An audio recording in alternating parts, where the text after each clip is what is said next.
Hello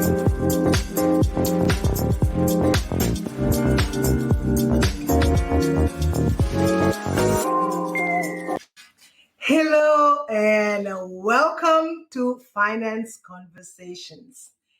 This is the 61st episode of the Merging Life and Money Show, and I am super excited to be here. For those of you who do not know me, I am your host, Marie-Jo César.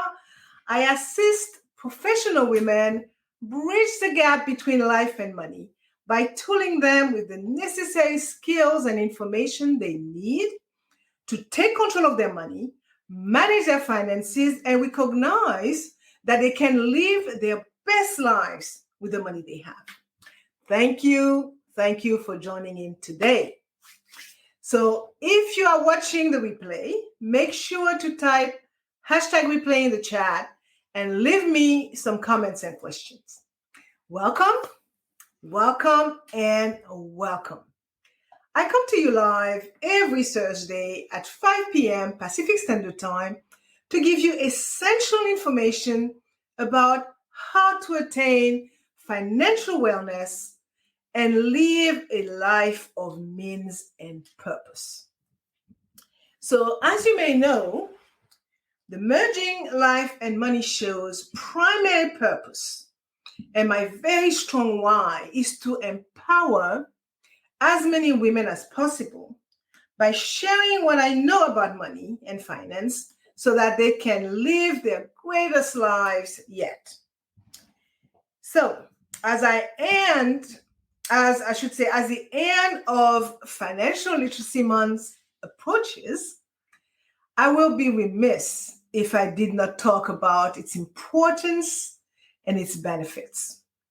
So today, I will discuss not just financial literacy, but also financial education and how they assist us in achieving financial wellness.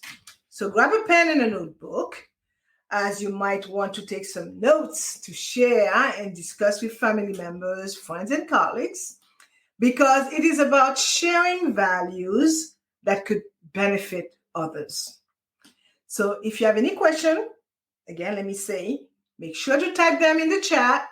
And if you want to talk to me directly, I will share my contact information later in the show. So before I get into it, I want to take a few minutes to talk about the advent of Financial Literacy Month in the US.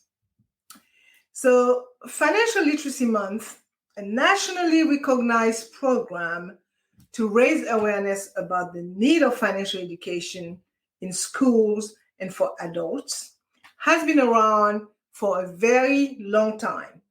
Not necessarily under that label, I might add.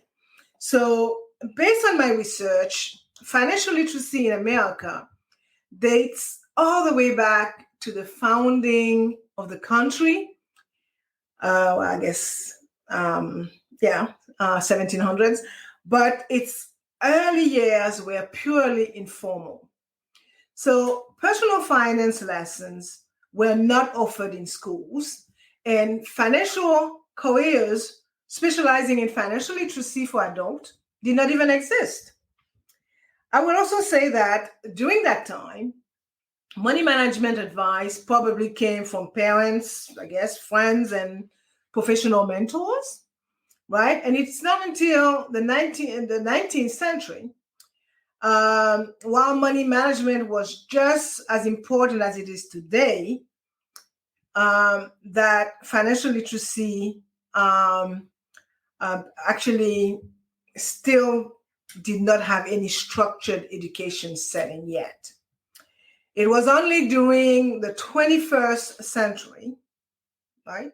21st century, that financial literacy was taught in an official manner through a variety of different courses that were typically classified as home economics, with courses like household finances, family finances, or consumer economics.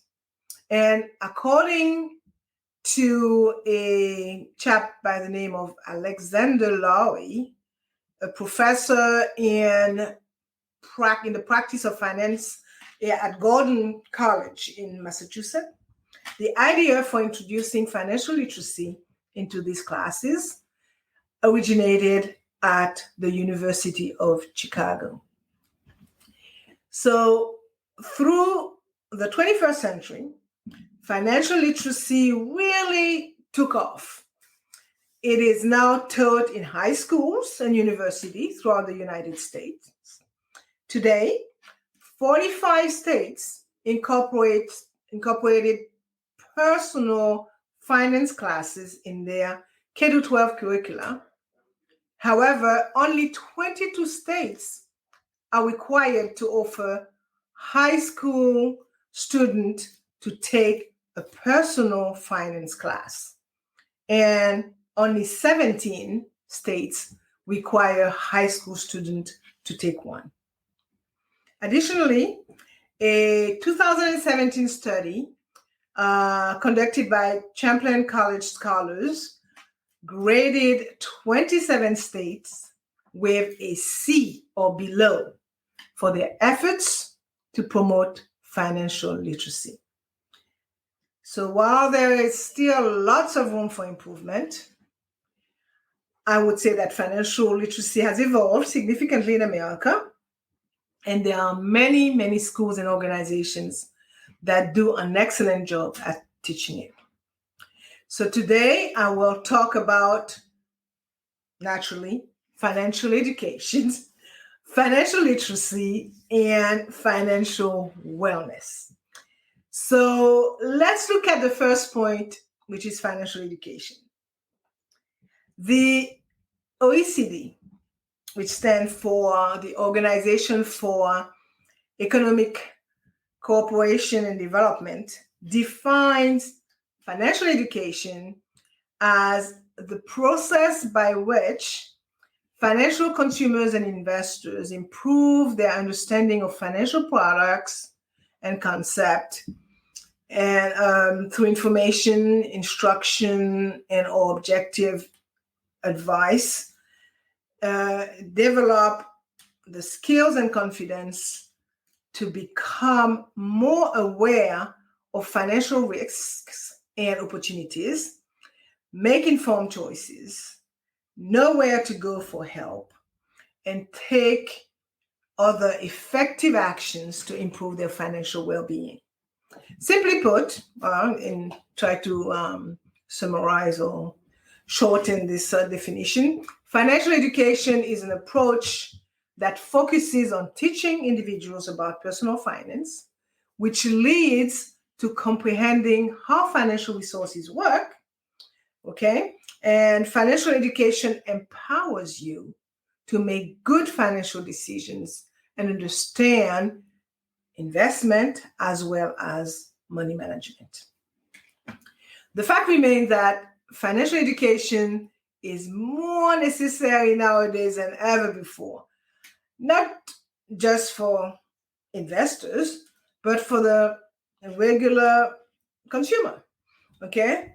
And it is also very important to those consumers and to the typical family trying to determine how to max out their budget, trying to determine how to buy a home or care for their kids' education and or guarantee an income when they decide to retire.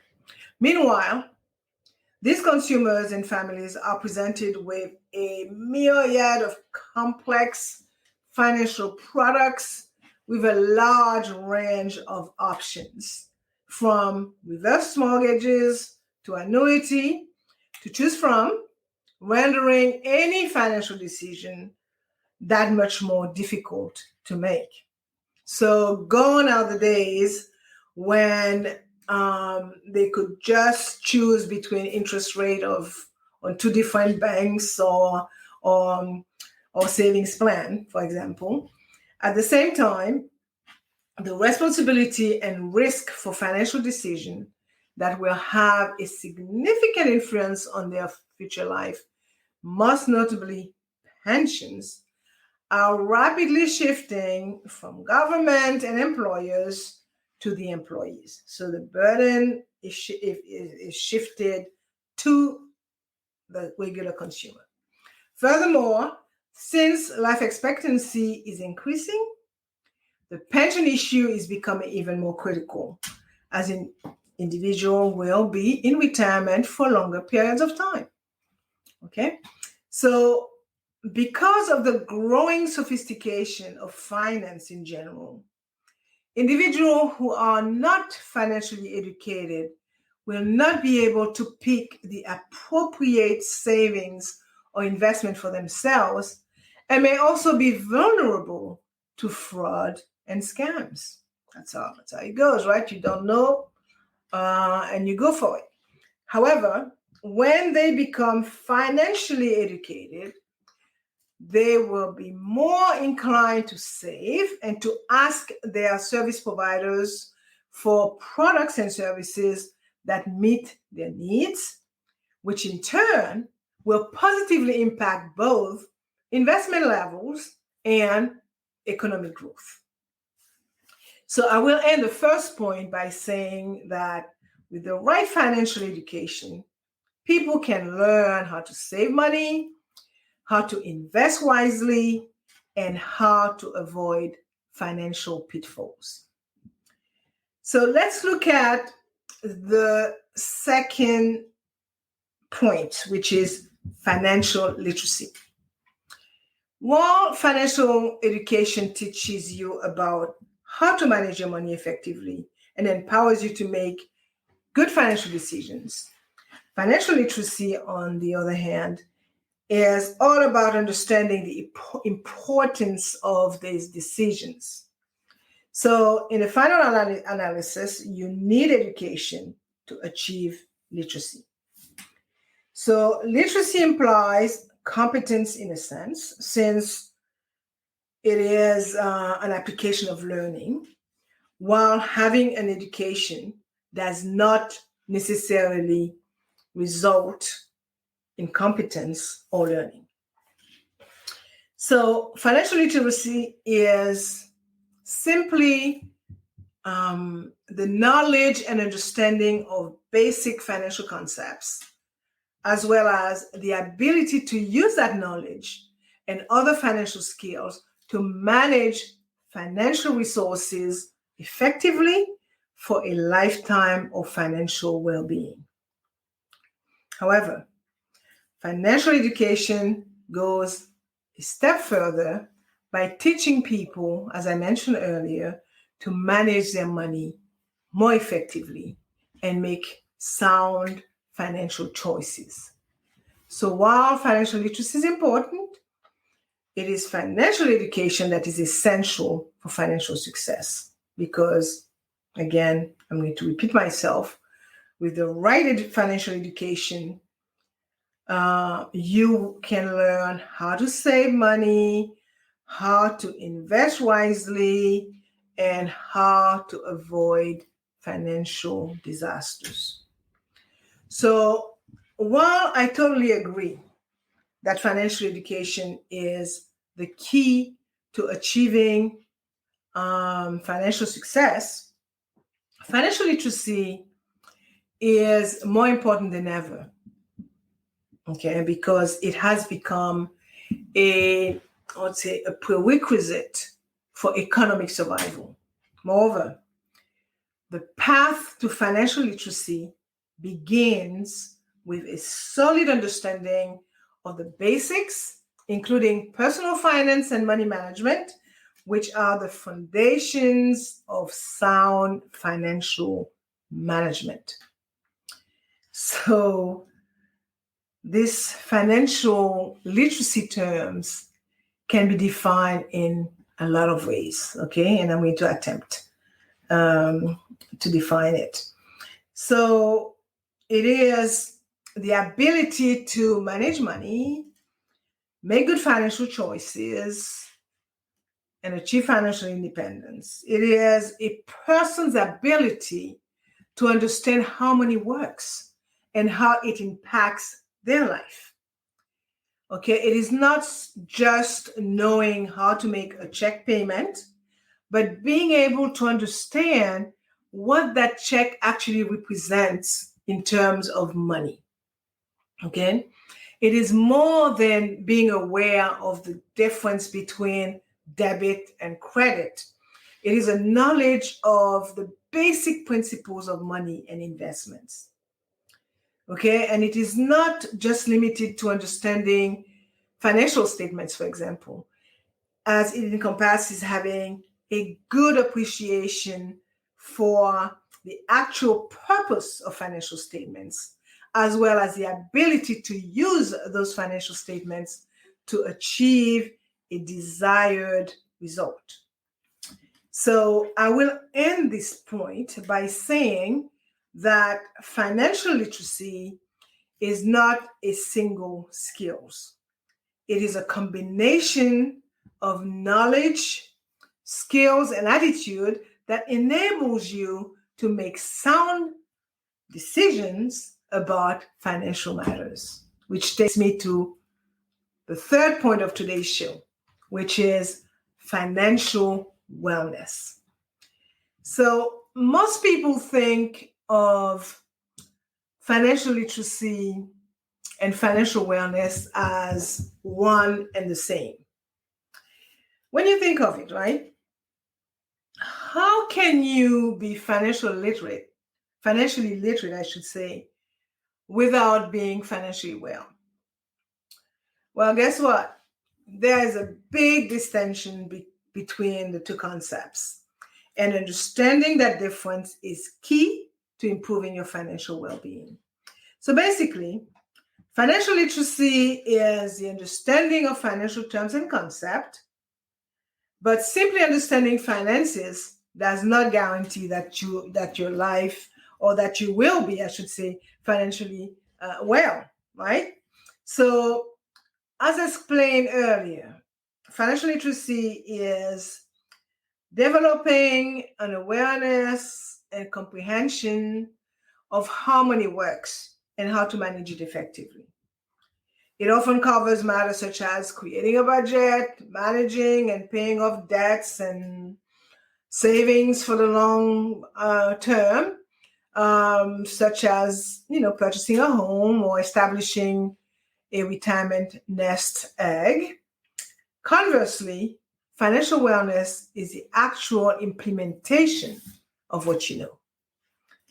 Hence the difference. So, as you well know, it is one thing to be aware of what you should be doing, like spend less than you earn, live within your means, avoid getting into debt to pay for stuff you cannot afford to in the first place, and save to accumulate wealth for long-term goals such as retirement or child's college education. And it is quite another to grasp how to carry out such tasks regularly, or even to carry them out at all. So, despite knowing better, right, some people just continue to dig themselves deep into that and choose to face the consequences later. So, as I see it, in order to achieve financial wellness, it is critical that you must be both financially educated and financially literate. So through financial education, we gain a deeper understanding of financial concepts and strategies, while financial literacy allows us to apply this knowledge in practical ways. So with both of these components in place, we can make informed decisions about our finances and take charge of our financial well-being, right? Whether it is sorting through investment options or planning for retirement, financial education and financial literacy provide us with the tools we need to take action and become financially successful. So, if you want to achieve financial wellness, you must prioritize both financial education and financial literacy in your life. After all, they are key components of any successful financial journey. So I will conclude this third point by saying that in our fast-paced society, it is all too easy to get caught up in the day-to-day grind and forget about our long-term financial goals, right? Before we know it, years have passed and we still have not saved for retirement or created a solid emergency fund. So while financial literacy is key to avoiding this fate, I must point out that it is only part of the equation. So to achieve true financial wellness, you must take a holistic approach that encompasses both your spending and saving habits, as well as your overall mental well-being. Okay, so I will end this point about financial wellness by saying that financial wellness requires both financial education and financial literacy, as again, it encompasses the entire financial picture. Okay, so I'm going to wind down some and summarize what I talked about today. Well, I explained financial education, financial literacy, financial wellness, and I explored the difference, the importance, and the benefits of each of those concepts. So I hope that you have enjoyed the show and that its contents have shown you that financial wellness is about more than just having good financial literacy. So while it is important to have a firm understanding of the numbers, it is also crucial to be emotionally and mentally healthy when it comes to your finances. And that's where I come in. My mission is to help you develop a holistic plan for your money so you can achieve true financial wellness. So if you're ready to get started, book a complimentary consult with me today. And you can do so by visiting my website. I'm trying to put my my information below here. So let me go and grab this banner real quick. Here it is. So you could do so by visiting my website, as I was saying, which is maryjocaesar.com, or by sending me an email at mj@maryjocaesar.com, or by sending me a DM, a direct message via Messenger or Instagram. My contact information, as I said, is scrolling under the screen there, and I will leave it there until I end the show. So as you know, I like to end the show with a quote, and today I will read a short statement that I found while I was doing my research for today's show. And it reads, "The ability for people to navigate the complexities of today's financial realities is a key component to better financial behaviors and personal empowerment. And without financial literacy and financial education, the economic prosperity of the country as a whole is at risk." So this brings us to the end of today's Merging Life and Money episode. Again, I hope that you enjoyed today's show, and I encourage you to watch the replay because it was a lot to take in. So for more information about how to achieve financial wellness from the inside out and live a purposeful life with the money that you have, join me next week, Thursday at 5 p.m. Pacific Standard Time, 6 p.m. Mountain Time, 8 p.m. Eastern Time, 9 p.m. Atlantic Standard Time for my Bermudian peeps, and 10 a.m. Friday, Brisbane, Australia time for my Australian friends. Thank you for being here today on the Merging Life and Money Show. I am your host, Marie-Jo César, and I will be back again next week. Until then, continue merging life and money. Bye for now.